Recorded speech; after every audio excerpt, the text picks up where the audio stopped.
अस्सलाम वालेकुम। उम्मीद है आप सब लोग खैरियत से होंगे। आज हम एक नए लेक्चर के साथ हाजिर हो गए हैं जिसमें हम केमिकल बॉन्डिंग्स की मज़ीद कुछ थ्योरी के बारे में बात करेंगे। आज हम बात करने लगे हैं हाइब्रिडाइजेशन के बारे में।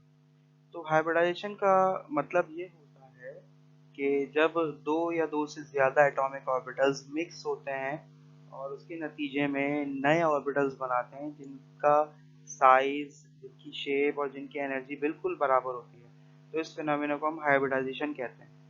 अब हाइब्रिडाइजेशन का फिनोमेना ओरिजिनेट कैसे हुआ, क्यों ये कॉन्सेप्ट साइंस में या केमिस्ट्री में लाया गया, तो उसकी वजह ये होती है कि जब हम कार्बन की इलेक्ट्रॉनिक कॉन्फ़िगरेशन के ऊपर गौर करते हैं ना, तो आम हालात में जो वीबीटी है बेसिकली उसके तहत हम ये देखते हैं कि कार्बन सिर्फ दो ही बॉन्ड बना सकता है। यानी इसके अंदर 6 इलेक्ट्रॉन्स होते हैं तो उसकी इलेक्ट्रॉनिक कॉन्फ़िगरेशन कुछ इस तरह से हो जाएगी, 1s2 2s2 एंड 2p2। और आपको पता है कि p भी 3 सब ऑर्बिटल्स पर मुश्तमिल होता है, px py एंड pc। तो एक इलेक्ट्रॉन px में चला जाता है, एक इलेक्ट्रॉन py में चला जाता है। तो वैलेंस बॉन्ड थ्योरी ये कहती है कि जनाब वो ऑर्बिटल्स जिनके अंदर अनपेयर्ड इलेक्ट्रॉन्स होंगे वो ही बॉन्ड बना सकते हैं। तो यहाँ इस केस में अगर हम देखें तो कार्बन सिर्फ दो ही बॉन्ड बना सकता है, जबकि हमें ऐसे मॉलिक्यूल्स मालूम है जिनके अंदर कार्बन के 4 बॉन्ड्स होते हैं। मिसाल के तौर पे यहाँ पे आपके पास मीथेन का मॉलिक्यूल है, यहाँ इथेन का मॉलिक्यूल है। तो ये 4 बॉन्ड्स कार्बन कैसे बना सकता है?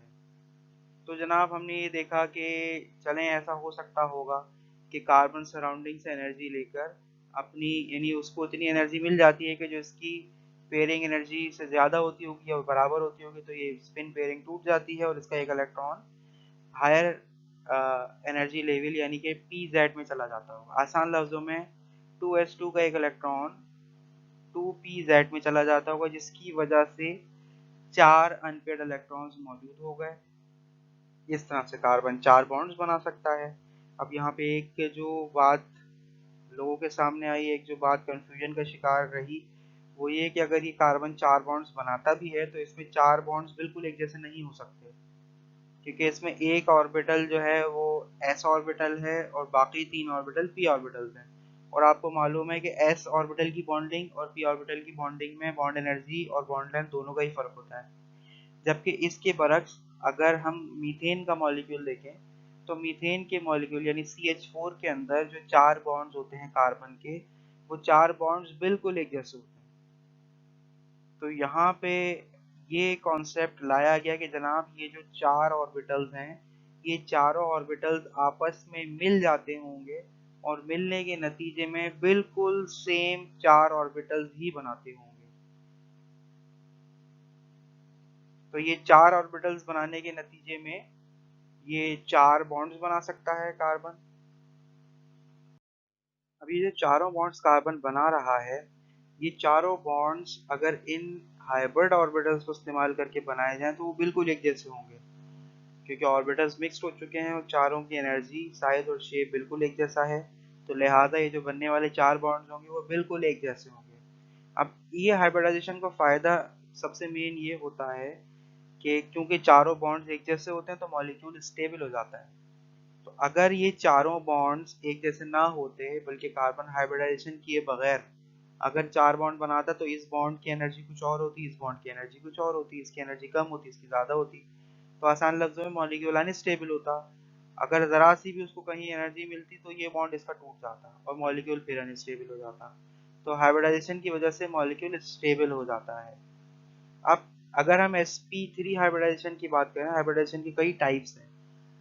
अगर हम एक s और 3p ऑर्बिटल्स की हाइब्रिडाइजेशन की बात करते हैं तो हम उसको कहते हैं sp3 हाइब्रिडाइजेशन, जिनको हम आगे डिटेल में स्टडी भी करेंगे। तो sp3 हाइब्रिडाइजेशन में क्या होता है कि s भी होता है और p भी होता है, तो s का कैरेक्टर भी होगा और p का कैरेक्टर भी होगा। तो ये हाइब्रिड ऑर्बिटल में दोनों ऑर्बिटल्स के कैरेक्टर्स होते हैं। जैसे sp3 में एक s है और 3p ऑर्बिटल्स हैं, तो इसमें 1:3 s एंड p कैरेक्टर होगा, यानी एक s कैरेक्टर और 3p कैरेक्टर, क्योंकि 3p ऑर्बिटल्स हैं।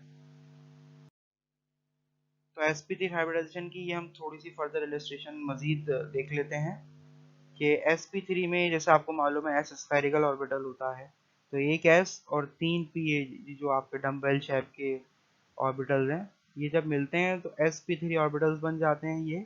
अब ये sp3 ऑर्बिटल्स स्पेस में एक दूसरे से सबसे ज़्यादा दूर जाने की कोशिश करेंगे। तो वो सबसे ज़्यादा दूर कब जा सकते हैं कि जब इनका जो दरमियानी एंगल है वो 109.5 डिग्री का होगा। तो ये तमाम ऑर्बिटल्स एक दूसरे से मैक्सिमम डिस्टेंस पर होंगे। अगर ये ऑर्बिटल थोड़ा सा यहाँ मजीद आए मिसाल के तौर पर, तो ये यहाँ से रिपल्जन फील करेगा क्योंकि इसमें भी इलेक्ट्रॉन है इसमें भी इलेक्ट्रॉन है। तो उस रिपल्जन के नतीजे में ये इस ऑर्बिटल को धकेलेगा। अब ये मैक्सिमम डिस्टेंस तय करेगा वहां तक जहां तक इसकी रिपल्जन और इसकी रिपल्जन बराबर ना हो जाए, और ये कहीं एक जगह जाके रुक जाएगा, जिसकी वजह से हाइब्रिडाइजेशन की वजह से हम किसी भी मॉलिक्यूल की ज्योमेट्री भी मालूम कर सकते हैं। तो अगर sp3 हाइब्रिडाइजेशन होती है तो उसमें 109.5 डिग्री का एंगल होता है, और क्योंकि sp3 में 4 ऑर्बिटल्स बन रहे हैं, 4 बॉन्ड बनेंगे, तो लिहाजा ज्योमेट्री होगी वो टेट्राहेड्रल होगी, 4 कोनों वाली ज्योमेट्री होगी। ठीक है जनाब, अब हम बात कर लेते हैं फॉर्मेशन ऑफ मीथेन की। तो sp3 कार्बन ये इस फॉर्म में आपके सामने आ गया। अब मीथेन के अंदर 4 हाइड्रोजन लगे होते हैं, तो हाइड्रोजन की इलेक्ट्रॉनिक कॉन्फ़िगरेशन 1s1 होती है, यानी उसमें एक ही s ऑर्बिटल होता है, उसमें एक इलेक्ट्रॉन होता है। और आपको मालूम है कि ये जो sp3 हाइब्रिड ऑर्बिटल्स हैं इनके पास भी एक इलेक्ट्रॉन होता है। तो यहाँ एक इलेक्ट्रॉन और हाइड्रोजन के पास एक इलेक्ट्रॉन, तो इनमें सिंगल कोवेलेंट बॉन्ड बन जाता है और हाइड्रोजन हर ऑर्बिटल के साथ सिंगल कोवेलेंट बॉन्ड बना देता है। एक ये ब्लू ऑर्बिटल नजर आ रहा होगा आपको, एक ग्रीन, एक रेड, और एक ये रेड के पीछे व्हाइट कलर का आपको हाइब्रिड ऑर्बिटल नजर आ रहा होगा। तो हर ऑर्बिटल के साथ हाइड्रोजन एक बॉन्ड बना लेता है। इस तरह से 4 ऑर्बिटल्स के साथ 4 हाइड्रोजन जुड़ जाते हैं और मीथेन का मॉलिक्यूल बन जाता है। अब ये जो बनने वाला मीथेन का मॉलिक्यूल है, इस मीथेन के मॉलिक्यूल का जो बॉन्ड एंगल होता है, यानी जो दो बॉन्ड्स के दरमियान, दो लोब्स के दरमियान जो एंगल होगा वो 109.5 डिग्री होगा। टेट्राहेड्रल इसकी ज्योमेट्री हो जाएगी। तो हाइब्रिडाइजेशन की मदद से आपने किसी भी कंपाउंड की ज्योमेट्री, शेप वगैरह आसानी से बता सकते हैं। अब हम बात कर लेते हैं sp2 हाइब्रिडाइजेशन की। sp2 हाइब्रिडाइजेशन में क्या होता है कि कार्बन अपना सिर्फ एक s और दो p ऑर्बिटल्स की हाइब्रिडाइजेशन करता है। तो एक s और दो p ऑर्बिटल्स की हाइब्रिडाइजेशन करेगा तो 3 ऑर्बिटल्स बनेंगे। अब 3 ऑर्बिटल्स एक दूसरे से मैक्सिमम डिस्टेंस पर कब जा सकते हैं, जब उनके दरमियान 120 का एंगल हो। जो टोटल सर्कुलर एंगल होता है वो 360 होता है, तो आप 3 से डिवाइड कर दो तो हर ऑर्बिटल का जो एंगल है वो 120 हो जाएगा। अब यहाँ पे जो ये अनहाइब्रिड 2pz ऑर्बिटल है तो ये भी वैलेंस ऑर्बिटल। अब क्योंकि इसने हाइब्रिडाइजेशन में हिस्सा नहीं लिया, तो ये इस 3 ऑर्बिटल के ट्राइंगल के परपेंडिकुलर अरेंज कर लेता है खुद को, बिल्कुल उस तरह जिस तरह आप देखते हैं कि आपके घर पे सीलिंग फैन होते हैं, उसमें 3 पर होते हैं। अब सीलिंग फैन की जो 3 पर हैं आप उसको समझ लें कि जनाब वो sp2 हाइब्रिड ऑर्बिटल है।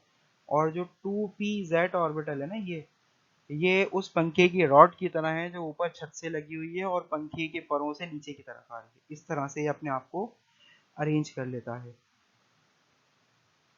तो जब हम sp2 हाइब्रिडाइजेशन की बात करते हैं तो उसमें सबसे जो पहली मिसाल निकल के आती है, जो आसानी से आपको समझ में भी आती है और आपने पढ़ी हुई भी है सेकेंड ईयर के अंदर, वो है इथीन। तो इथीन में ये sp2 एक कार्बन होगा, दूसरा कार्बन भी sp2 होगा। तो उसके जो 3 आपके जो sp2 हाइब्रिड ऑर्बिटल्स हैं वो आपको ये येलो लाइंस से नजर आ रहे हैं। एक ये है, एक ये है और एक ये है। इसी तरह दूसरे कार्बन के 3 हाइब्रिड ऑर्बिटल्स, एक ये है, एक ये है और एक ये है। अब जो दो अनहाइब्रिड 2pz ऑर्बिटल है वो परपेंडिकुलर हैं इस प्लेन के, एक ये जैसे ब्लू लाइंस में आपको नजर आ रहा है। तो ये क्या करते हैं, एक आपके हेड ऑन ओवरलैपिंग कर लेते हैं जिसको सिग्मा बॉन्ड कहते हैं। और जब एक हेड ऑन होती है तो फिर ये इनकी साइड वाइज ओवरलैपिंग ही हो सकती है जो अनहाइब्रिड ऑर्बिटल है, तो इसको हम कहते हैं पाई बॉन्ड। तो एक सिग्मा बन जाता है, दो पाई बन जाते हैं, और बाकी जो 4 आपके हाइब्रिड ऑर्बिटल्स अनफिल्ड यानी कि हाफ फिल्ड थे उस पे हाइड्रोजन आके अटैच हो जाता है। तो ये C2H4 का इथीन का मॉलिक्यूल बन जाता है। अभी जो बनने वाला इथीन का मॉलिक्यूल है इसमें जो बॉन्ड्स हैं, इन बॉन्ड्स के दरमियान जो एंगल होगा वो 120 का होगा, जैसे हमने आपको ऊपर बता दिया है। ज्योमेट्री क्या हो जाएगी जनाब, ज्योमेट्री हो जाएगी ट्राइगोनल प्लेनर, क्योंकि आपको नजर आ रहा है कि ये ट्राइगोन है और ये तीनों एक ही प्लेन पे होते हैं। ये 360 का एंगल है और ये तीनों आपके जो हाइब्रिड ऑर्बिटल हैं ये एक ही प्लेन पे लाई कर रहे हैं। तो लिहाजा प्लेनर है और ट्राइगोनल है, तो ज्योमेट्री इज ट्राइगोनल प्लेनर।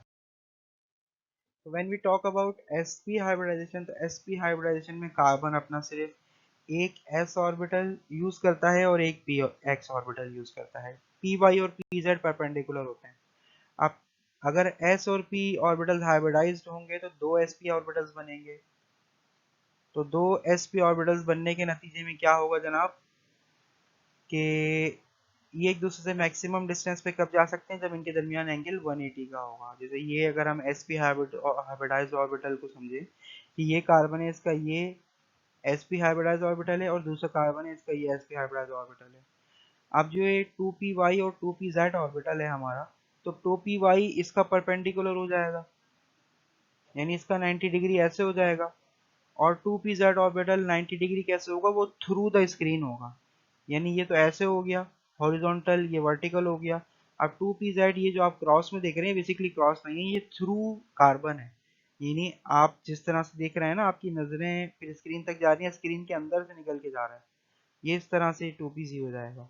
इस तरह से ये कार्बन होगा, इसका ये हाइब्रिड ऑर्बिटल हो गया, ये 2py हो गया, और ये 2pz हो गया जो थ्रू द स्क्रीन जा रहा है। अगर इन्होंने हेड ऑन ओवरलैपिंग इस तरह से की है, तो ये भी साइड ऑन ओवरलैपिंग कर सकते हैं और ये भी साइड ऑन ओवरलैपिंग कर सकते हैं।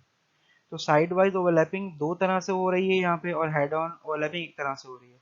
तो एक सिग्मा बॉन्ड बन जाता है यहाँ पे, और दो पाई बॉन्ड बन जाते हैं, इस तरह से ये ट्रिपल बॉन्ड हो जाता है। अब इस ट्रिपल बॉन्ड का जो बॉन्ड एंगल जो होगा वो 180 डिग्री का होगा, इसलिए 180 डिग्री के बॉन्ड एंगल की वजह से मॉलिक्यूल एक लीनियर मॉलिक्यूल हो जाता है। 180 डिग्री का मतलब ये हाइब्रिड ऑर्बिटल इस तरह से और दूसरा हाइब्रिड ऑर्बिटल इसके 180 डिग्री में इस तरह से, तो एक लाइन की सूरत में मॉलिक्यूल आपको नजर आएगा रस्सी की तरह। तो द ज्योमेट्री इज लीनियर, और जो बॉन्ड एंगल है इसका वो 180 डिग्री होगा। अगर आप तमाम हाइब्रिडाइजेशन का कॉन्सेप्ट समझ चुके हैं, तो ये कुछ सवालात हैं जो हम आपको देते हैं हर लेक्चर के आखिर में, कि आप अगर कंपाउंड्स की बात करें, ऐसे कंपाउंड जिसमें कार्बन कार्बन डबल बॉन्ड मौजूद होता है, तो उसमें कौन सी हाइब्रिडाइजेशन हो सकती है और क्यों। दूसरा सवाल है कि अगर कार्बन कार्बन के दरमियान ट्रिपल बॉन्ड मौजूद हो, तो ट्रिपल बॉन्ड होगा तो कौन सी हाइब्रिडाइजेशन आप एक्सपेक्ट करते हैं और क्यों। डबल बॉन्ड का मतलब है एक सिग्मा बॉन्ड और एक पाई बॉन्ड, ट्रिपल बॉन्ड का मतलब है एक सिग्मा बॉन्ड दो पाई बॉन्ड्स। इसी तरह से तीसरा सवाल ये है जनाब कि जो कुछ मॉलिक्यूल्स हैं, जैसे मिसाल के तौर पे इथेन है, इथाइन है, बोरॉन टेट्राक्लोराइड है, या आपका ये क्लोरोफॉर्म है, तो इनमें आप कौन सी हाइब्रिडाइजेशन सजेस्ट करते हैं और वजह क्या है हाइब्रिडाइजेशन की। तो ये आप इन सवालात को हल कीजिए, और कोई भी क्वेश्चन हो या कोई चीज़ समझ में ना आए तो आप कमेंट पे पूछ सकते हैं। बस आज के लिए इतना ही, इंशाल्लाह नेक्स्ट लेक्चर में मज़ीद हम गुफ्तगू किया करेंगे। अल्लाह हाफिज़।